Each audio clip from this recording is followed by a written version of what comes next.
Hello friends, welcome to my YouTube channel. ನಾನಿವತ್ತು ದೋಸೆ ಹಿಟ್ಟಿಗೆ ರುಬ್ಬಿದಂಥ tomato ಪೇಸ್ಟನ್ನು ಹಾಕ್ಬಿಟ್ಟು ಚೆನ್ನಾಗಿ ಮಿಕ್ಸ್ ಮಾಡಿ ಒಂದು ರುಚಿಕರವಾದ ರೆಸಿಪಿಯನ್ನು ಮಾಡ್ತಾ ಇದ್ದೇನೆ.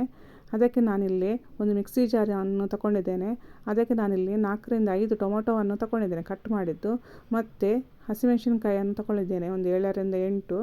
ಅದನ್ನೀಗ ಚೆನ್ನಾಗಿ ಪೇಸ್ಟ್ ಮಾಡಿ ತರಬೇಕು. ಈಗ ಆಗಿದೆ ಇದು ಪೇಸ್ಟ್. ಈಗ ನಾನಿಲ್ಲಿ 2 ಕಪ್ಪಿನಷ್ಟು ದೋಸೆ ಹಿಟ್ಟನ್ನು ತಗೊಳ್ತಾ ಇದ್ದೇನೆ.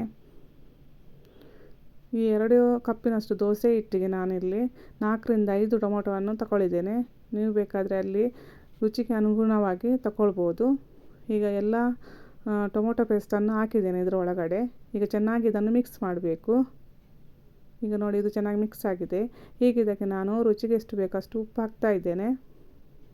ಉಪ್ಪು ಹಾಕ್ಬಿಟ್ಟು ಒಂದು ಸಲ ಮಿಕ್ಸ್ ಮಾಡಬೇಕು ಇದನ್ನು ಚೆನ್ನಾಗಿ. ನೋಡಿ, ಹಿಟ್ಟು ಅದಕ್ಕೆ ಇರಬೇಕು. ಈಗ ಒಂದು ಪಾತ್ರೆ ತಗೊಂಡಿದ್ದೇನೆ. ಈ ಪಾತ್ರೆಗೆ ನಾನು ಇಲ್ಲಿ 2 ಚೊಂಬಿನಷ್ಟು ನೀರು ಹಾಕ್ತಾ ಇದ್ದೇನೆ. ಮತ್ತು ಇಲ್ಲಿ ಒಂದು ಬಟ್ಟೆ ತಗೊಂಡಿದ್ದೇನೆ ನಾನು. ಇದನ್ನು 2 ಫೋಲ್ಡ್ ಮಾಡ್ತೇನೆ ಈ ರೀತಿಯಾಗಿ. ಮತ್ತು ಇದು ಪಾತ್ರೆಗೆ ಈ ರೀತಿಯಾಗಿ ಕಟ್ಟಬೇಕು ಇದನ್ನು ಹಗ್ಗದಿಂದ. ನೋಡಿ, ನಾನು ಈ ರೀತಿಯಾಗಿ ಕಟ್ತಾ ಇದ್ದೇನೆ. ಟೈಟಾಗಿ ಕಟ್ಟಬೇಕು. ನೋಡಿ, ಹೀಗೆ ಎಳೆಬೇಕು, ಇದನ್ನು ಟೈಟ್ ಮಾಡಬೇಕು. ಮತ್ತು ಈ ಬಟ್ಟೆ ಸಹ ಹಾಗೆ ಬೆಂಕಿಗೆ ತಾಗದಾಗೆ ಇದನ್ನು ಟೈಟಾಗಿ ಕಟ್ಟಬೇಕು ಹಿಂದ್ಗಡೆಯಿಂದ. ಈಗ ಇದು ರೆಡಿಯಾಗಿದೆ. ಈಗ ಇದನ್ನು ಒಲೆ ಮೇಲೆ ಇಡ್ತಾ ಇದ್ದೇನೆ, ಸ್ಟವ್ ಮೇಲೆ. ಈಗ ಇದನ್ನು ಹಬೆ ಬರುವ ಹಾಗೆ ಮಾಡಬೇಕು. ಈಗ ಹಬೆ ಬಂದಿದೆ ಚೆನ್ನಾಗಿ. ಈಗ ನಾನು ಈ ಹಿಟ್ಟನ್ನು ಇದರ ಮೇಲೆ ಹಾಕ್ತಾ ಇದ್ದೇನೆ. ದೋಸೆ ಹಾಗೆ ತೆಳ್ಳಗೆ ಮಾಡಬೇಕು. ಈಗ ಇದನ್ನು ಹಬೆಯಲ್ಲಿ ಬೇಯಿಸಬೇಕು. ಒಂದು 2-3 ನಿಮಿಷ ಬೇಯಿಸಿದರೆ ಸಾಕಾಗುತ್ತೆ. ಈಗ ಒಂದು ಚಾಕುವನ್ನು ತಗೊಂಡ್ಬಿಟ್ಟು ಇದರ ಸೈಡ್ ಎದ್ದೇಳುತ್ತಂತ ನೋಡಬೇಕು ನಿಧಾನಕ್ಕೆ. ಈಗ ಎದ್ದೇಳ್ತದೆ ಆದರೆ ನಾವು ಒಂದು ಈ ರೀತಿ ದೋಸೆ ತೆಗೆಯುವ ಚಮಚದಿಂದ ಇದನ್ನು ಒಮ್ಮೆಲೆ ತೆಗಿಬೇಕು. ಈಗ ನೋಡಿ, ಬಂದಿದೆ. ಈಗ ಹಪ್ಪಳ ರೆಡಿಯಾಗಿದೆ.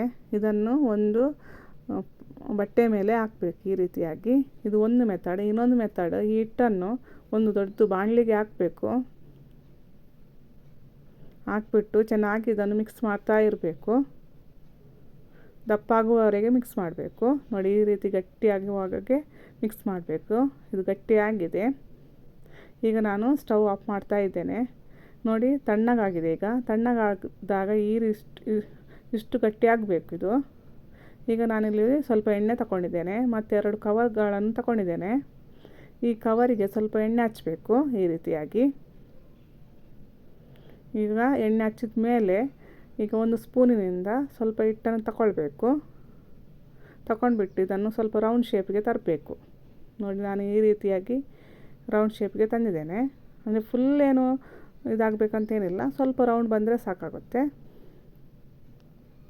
ಈಗ ನಾನು ಇನ್ನೊಂದು ಪ್ಲಾಸ್ಟಿಕ್ ಹಾಳೆಯನ್ನು ತಗೊಂಡ್ಬಿಟ್ಟು ಎಣ್ಣೆ ಯಾವ ಸೈಡ್ ಹಚ್ಚಿದ್ದೇನೆ ಆ ಸೈಡನ್ನು ಕೆಳಗೆ ಹಾಕ್ಬಿಟ್ಟು ಇದನ್ನು ಈಗ ಚಪಾತಿ ಮಾಡುವ ಮಣೆಯಿಂದ ಇದನ್ನು ಪ್ರೆಸ್ ಮಾಡ್ತಾ ಇದ್ದೇನೆ. ಈಗ ಹಪ್ಪಳ ರೆಡಿ ಆಯಿತು ನೋಡಿ. ಇದನ್ನು ನಾನು ಒಂದು ಬಟ್ಟೆಗೆ ಹಾಕ್ತಾ ಇದ್ದೇನೆ. ಇದನ್ನು ಒಂದು ದಿವಸ ಹೀಗೆ ಇಡಬೇಕು. ನಂತರ ಇದನ್ನು ಮರುದಿವಸ ಇದನ್ನು ಬಿಸಿಲಲ್ಲಿ ಒಣಗಿಸಬೇಕು.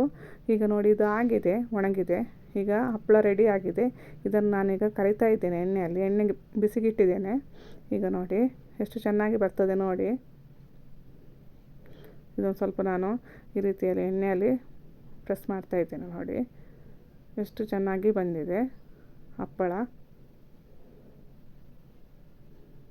ಈ ರೀತಿಯಾಗಿ ಸುಲಭವಾಗಿ ದೋಸೆ ಹಿಟ್ಟಿನಿಂದ ಹಪ್ಪಳ ಮಾಡ್ಬೋದು. ನನ್ನ ವಿಡಿಯೋ ಇಷ್ಟ ಆಗಿದ್ದರೆ ಲೈಕ್ ಮಾಡಿ, ಶೇರ್ ಮಾಡಿ, ಸಬ್ಸ್ಕ್ರೈಬ್ ಮಾಡಿ. Thank you.